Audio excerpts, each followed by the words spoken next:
What is up, ladies and gentlemen? Steven Ostentoski here of MGoFish, bringing you another episode of Recruit Review.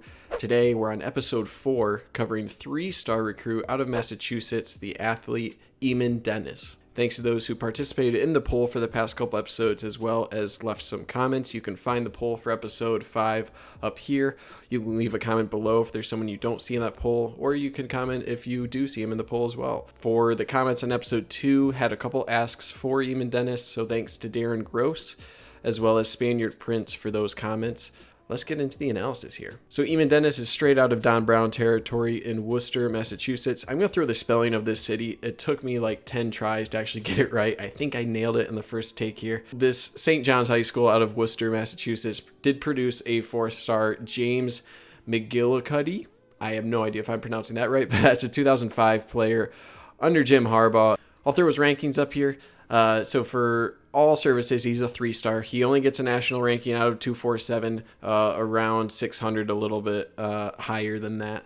So his composition is around the 500 range as well. He's seen as an athlete by both ESPN and 247. Rivals has him as a true wide receiver. 5th in the state unanimously within Massachusetts from all the services, but for being an athlete, he's around the 30 to 40 range, depending on who you ask.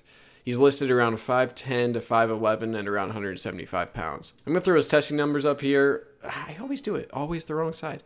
And these are some impressive numbers. So his 40 time at 4.52. That would be middle of the pack for 2020 NFL wide receivers. I'm sure I'm showing the film right now, but you'll see he's every bit that speed. His shuttle is 4.33, which would be 9th in the 2020 NFL draft wide receiver class. And his vertical is a 40. That would be 5th in 2020 wide receiver in the draft. So overall, very, very good testing numbers already. Next, I'll throw his stats up here. So he had 39 carries for just under 450 yards and 6 touchdowns, as well as 30 receptions for 751 yards and 7 touchdowns. So that's 19 total touchdowns in 2019, his senior year. 2018, pretty much the same on the ground at 50 carries, about 450 yards, 3 touchdowns. He had 28 receptions for 380 yards and 6 touchdowns, so 16 total touchdowns. Now, those additional touchdowns both those years come from being a defensive back as well as in the punt return and kick return. So look at his offers. He had, obviously, the Michigan offer. He had Mississippi State, Ole Miss, Iowa, Purdue, Duke, Syracuse, Georgia Tech, and then some lower programs like UConn and Massachusetts. For his recruitment, he did have a couple school camp visits in mid-2018. Michigan was the 3rd offer that he received in early 2019, and he committed later that year in the summer of 2019. Syracuse was really recruiting him hard as a running back slot guy, as really that spread weapon, and Michigan prefers him at running back as well, so they're likely going to deploy him in a similar fashion given the speed and space offense under Josh Gaddis.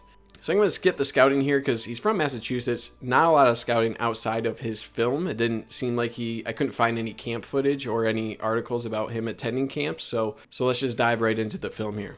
So first, I'll delve into his running back skills and also some end arounds, but I think it displays his best attribute, which is his acceleration. He goes from 0 to max speed extremely quickly, and that's really valuable. Right when he makes that cut and gets through the hole, he just blows by everyone. Now, keep in mind, this is Massachusetts, so take it with a grain of salt in terms of that speed, but we've seen athletes come out of Massachusetts in the past and lower end states, lower end talented states like this, and he's still standing out quite a bit. He is blowing by guys. So acceleration, top speed at 4.5 speed is still legit. So even though he's standing out, it is a good speed regardless. My second favorite aspect that you probably see here is lack of speed loss when making cuts. So he's able to maintain that quickness and that top speed through his cuts.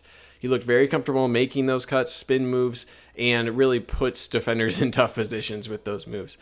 So obviously they used him as true running back quite a bit. They also used him in the slot. Nice spin move. I liked him more out of the backfield and on end arounds, but I like when he has to hit the hole. He didn't have that great patience that I saw on end arounds, but obviously with that speed, if you can get him going to that speed already, that's really valuable. You could see just there, he just makes a guy look silly with that cut, and also he's not afraid of blocking. That was the only clip that I could really find that showed him in a blocking scenario out of the backfield, but that's obviously a good thing to see. The willingness to block is what's important here. We still don't know how he IDs different blitz pickups like Charbonnet did his freshman year. That's still to be determined. So most of his film in the wideout, and he hurdles a guy here, is in the screen game. So they utilize him a lot here. Obviously, with his acceleration, it's a great spot for him to be. And the common theme here is get him the ball, and then he's just going to get to that top speed and blow by everybody, and that's exactly what he does. So talk about speed and space, and an athlete that Gaddis can really use for that, and he has a skill set that's perfectly suited for that. So even though 4.52 doesn't sound that impressive, he plays at least that fast, if not getting faster. That time was from, I think, April of 2019, so it looks like he could have improved upon that moving forward here. And this last clip here, look how quick. He's already top speed, and he's making cuts. He made 2 cuts to get to the outside, good sideline awareness, and just blew by everybody, and he's gone. So that's really impressive. So there were only actually a couple routes down the field. Obviously, with his speed, he can blow by a bunch of guys. I wasn't that impressed with his get-off at the line of scrimmage. Wasn't that impressed with his route running, not very explosive off the line of scrimmage, so I don't know how well he would do. Again, there weren't that many clips of it, so I doubt he's a route technician at this point. His footwork may not be the best. He doesn't tend to snag that many passes. He lets them come into his chest. Again, very few clips. I'm just going off of what I have here, but I liked him more as a running back, as someone you can deploy out of the backfield or in the screen game and get him the ball in space, not running down the field. But that's just my take. Couple clips here at cornerback. So this first one showing his ball skills with a one-handed pick. So what do I know about being a wideout, right? He shows willingness to hit on this play on the goal line, which obviously is very good for blocking moving forward. And he shadows this guy on a slant route. So he has the athleticism to keep up there. Technique-wise, he would have to improve. I still think I want this guy with the ball in his hands, so I gravitate towards the offensive side for Eamonn Dennis here, but he's played cornerback. He has some experience there if wideout becomes crowded or if whatever the situation be and he wants to switch over. And then finally, he was deployed on at least kick return. I didn't see many punt returns, but same skill set, right? 0 to 60. His vision doesn't seem to be a problem, but even so, it doesn't really matter where he goes with that speed. Could be a real viable option at kick return and punt return. Didn't get to see how he fielded balls. Obviously that's important for punt return, but on kick return, this would be a really good spot. Think of Giles Jackson, same sort of skill set there. So for comparison, really easy one, kind of cheap one is Mike Sainristil. It's actually who Eamonn Dennis stayed with while he visited Michigan. Sainristil, if you don't recall, was another Don Brown guy out of Massachusetts. He was recruited as an athlete, kind of a cornerback, wide receiver type, same sort of in-space guy for Don Brown and Gaddis to work with. He was around 600th in the composite, so right around the same range Eamonn Dennis is as well.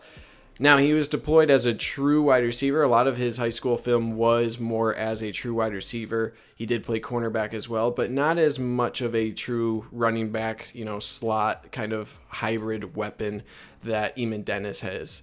I like Sainristil's ball skills quite a bit more, both at Michigan and in his high school film, going up and getting the ball, high pointing the ball. I think he has better ball skills. He's not as explosive of an athlete as Dennis is in close spaces. I see Sainristil is more polished as a route runner, likely why he saw some time his true freshman year. And especially at Michigan, Sainristil displayed the ability to catch some really toughly placed balls, whether they're grounded balls or over-the-shoulder catches, fingertip grabs. I really like Sainristil in that sort of role as a true slot back, true wide receiver, and I think he'll grow there. I think he went into Michigan with a little bit more technique, a little bit more finesse in the true wideout area. You could see that role here for Eamonn Dennis. I see it more of a Chris Evans role. I think if he could be a really good change of pace back with Blake Corum, that would be a really good spot for Dennis. I see way more raw of an athlete with Eamonn Dennis than kind of the polished all-purpose back that you had with Chris Evans and the little more clear picture that you had with Sainristil. So there's some raw clay to shape there, but I really like that clay. Projection, so I see a definite red shirt here. Dennis had work to do in the classroom in order to get into Michigan. That's only going to get tougher when you're at Michigan. You're not an early enrollee. and you're in a crowded room already, right? So Chris Evans will be a perfect guy for Dennis to kind of learn from. You also have Sainer still and Giles Jackson, the two young guys who are going to be operating in that screen game, the kind of H-back type role. Would love to see Dennis get a year under his belt. I think he starts getting a few snaps per game, kind of like Eddie McDoom's role when he's a redshirt freshman. I think that would be a great way to get him introduced. Maybe he'll start to see some kickoff return duty just to lesser the load from Giles Jackson there. So yeah, redshirt sophomore, redshirt junior year, that'll be his year to kind of carve out a role for him, whether it's a second back or that true H-back type guy.